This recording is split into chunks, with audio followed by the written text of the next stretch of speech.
My name's Noel, psychotherapist, and also the founder of my company, which provides a range of mental health services in the community and in your home.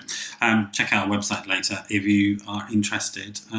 So today's blog is going to be looking at the role of technology in mental health and addiction recovery. I sort of often go to these conferences. I was sort of at one the other day in Cambridge, and a mental health professional was sort of banging on about the terrors of technology. I don't feel that at all, to be honest. I'm very excited about the role of technology in mental health and addiction recovery. A sort of telemedicine and telehealth, which is a sort of an overall umbrella name that sort of those of us that work in the field have for these approaches. So it's been around actually for quite a long time. In the UK, for example, the Samaritans are a sort of well-known suicide prevention organisation. And they've always been telephone based. I mean, that's the truth, and they're incredibly successful. And being telephone based offers them a lot of useful advantages that, say, face to face, live in the room therapy can't.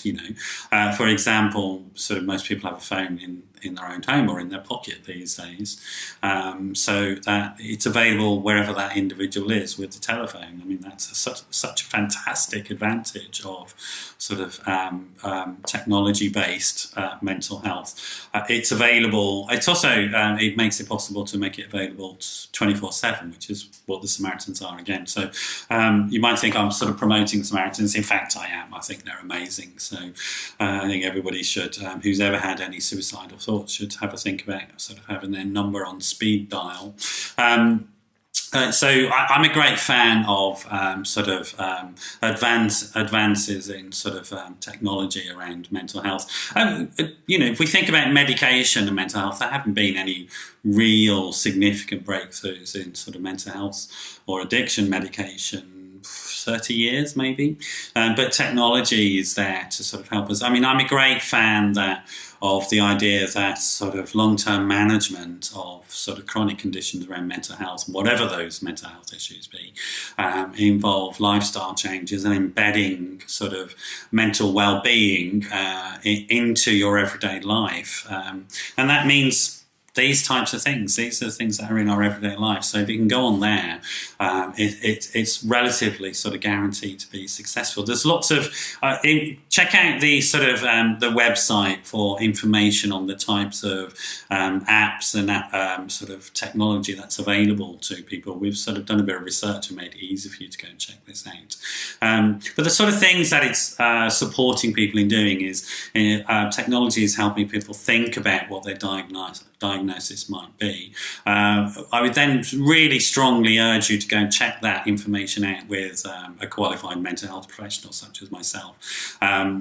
We have to be careful of something called triangulation. Triangulation is a sort of a method that's used in map reading, essentially. So if you're out in the middle of nowhere and you want to check out where you are, you triangulate. You sort of see there's a mountain over there, a forest over there, etc. And you use your compass to get some bearings. You can figure out where you are in relationship, and you can pinpoint yourself on a map. That approach, triangulation, is only sort of worthwhile if the reference points that you're using are real and solid.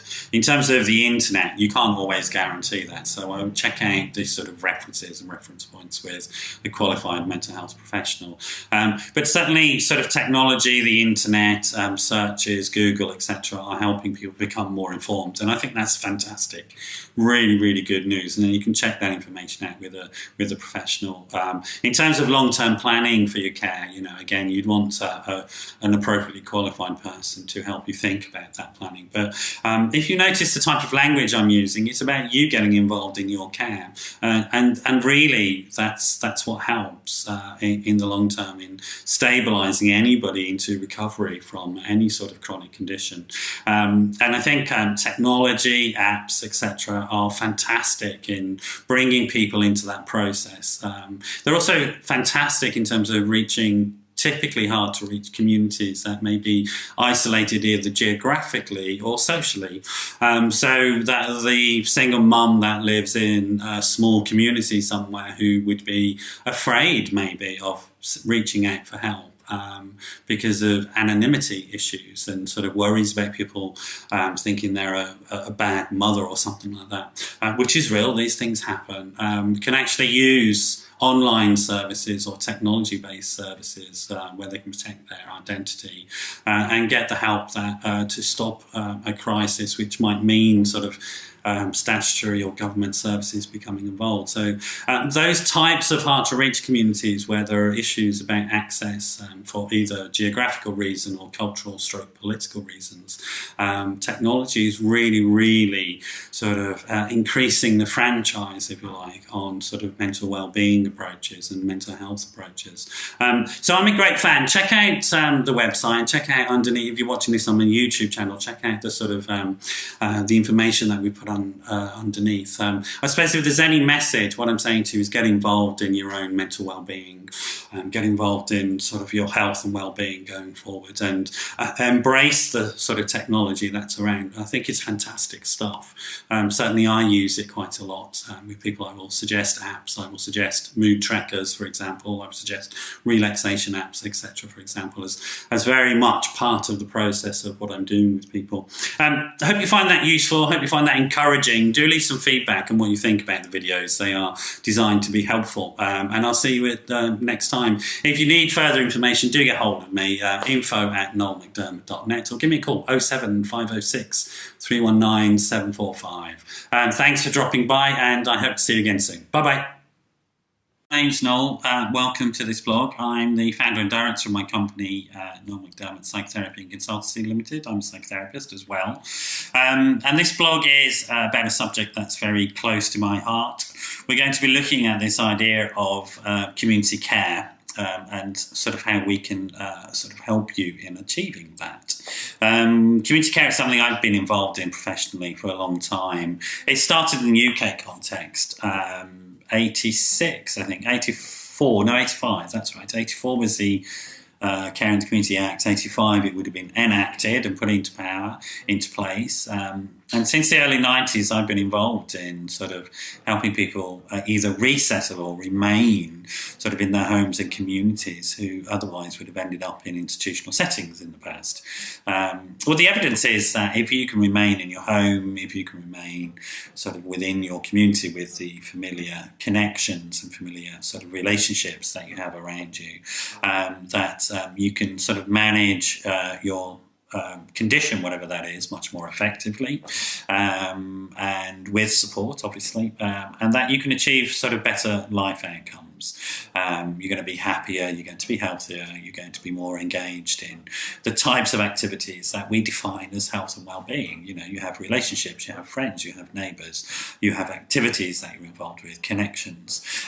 These types of relationships really are sort of where I as an individual, you as an individual, would define your quality of life. And really that's what we're talking about here.